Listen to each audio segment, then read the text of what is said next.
వినుకొండలో జరిగిన హత్యోదంతం గురించి యావత్ ఆంధ్ర రాష్ట్రం అంతా కూడా ఒకంత షాక్ అయింది. జిలానీ అనే వ్యక్తి రషీద్ అనే తన పాత స్నేహితుడిని అత్యంత కిరాతకంగా ప్రజలందరి ముందు నరికి చంపిన దృశ్యాలు ఇప్పటికే పల్నాడు ప్రజలనే కాదు ఆంధ్ర రాష్ట్ర ప్రజలందరినీ కూడా వెంటాడుతున్నాయి. దీనిపై పోలీసు కూడా రియాక్ట్ అయ్యారు.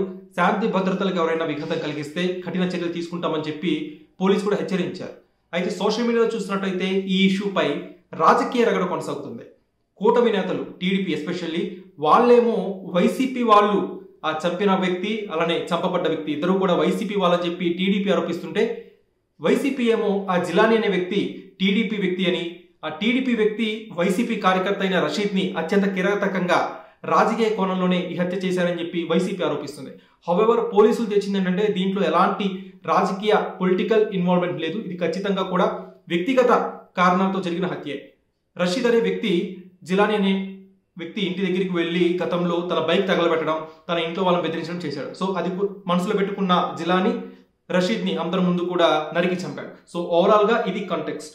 ఈ జిలానీ అండ్ రషీద్ వీళ్ళిద్దరూ కూడా గతంలో వైసీపీలోనే ఉండేవారు. అయితే జిలానీ వ్యక్తిగత గొడవల కారణంగా మనం ముందు చెప్పుకున్నట్టుగానే టీడీపీలో జాయిన్ అవ్వడం జరిగింది. అండ్ వీళ్ళిద్దరికి కూడా ఖాన్ అనే వ్యక్తి ఒక గురువుగా ఉండేవాడట.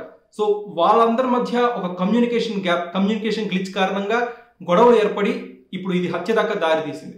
సో ఈ విషయాన్ని మనం మరింత అనలైజ్ చేసినట్టయితే హ్యూమానిటీ కోణంలో దీన్ని చూడాల్సి ఉంటుంది. ఆ చంపిన వ్యక్తి జిలానీ అనే వ్యక్తిలో మనం చూసినట్టయితే అతనిలో భయం లేదు, ధైర్యం. అరే నేను చంపినా కానీ నన్ను ఏం చేస్తా ఈ చట్టాలనే ధైర్యం తను పని చేయొచ్చని చెప్పి నేను అనుకున్నాను. అంతేకాదు చాలా మంది ఫోన్లో రికార్డ్ చేశారు, కానీ తను ఎవరు ఆపే ప్రయత్నం చేయలేదు. అంటే ప్రజలందరూ కూడా ఒక భయం ఏర్పడింది.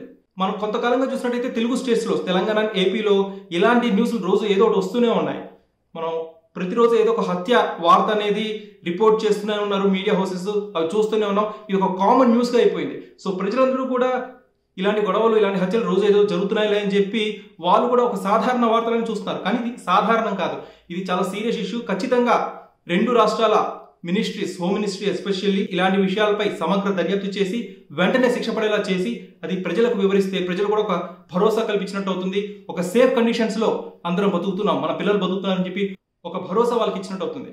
అండ్ దీనిపై టీడీపీ కూడా రియాక్ట్ అయింది. వైసీపీ ఎప్పుడైతే ఆ జిలానీ అనే వ్యక్తి టీడీపీ సంబంధించిన వ్యక్తిగా సాక్ష్యాలతో సహా నిరూపించిందో, దాని తర్వాత టీడీపీ ఇచ్చిన రియాక్షన్ ఏంటంటే తప్పుని తప్పు అని చెప్పే దమ్ము మాకుంది, మనిషిని మనిషిగా చూసే మానవత్వం మాకుంది, ఎంతటి వారైనా వారు ఏ పార్టీలో ఉన్నా ఖచ్చితంగా శిక్షించేలా మా ప్రభుత్వం చేస్తుంది అని చెప్పి టీడీపీ అధికారిక సోషల్ మీడియా ఆఖరిసారిగా ఈ ఇష్యూపై స్పందించింది. సో ఓవరాల్ గా చూసినట్టయితే ఆ జిలానీ అనే వ్యక్తి టీడీపీకి సంబంధించిన వ్యక్తి అయినా కానీ అతనిపై కఠిన చర్యలు తీసుకునే దిశగా ప్రభుత్వం ముందడుగు వేస్తోంది.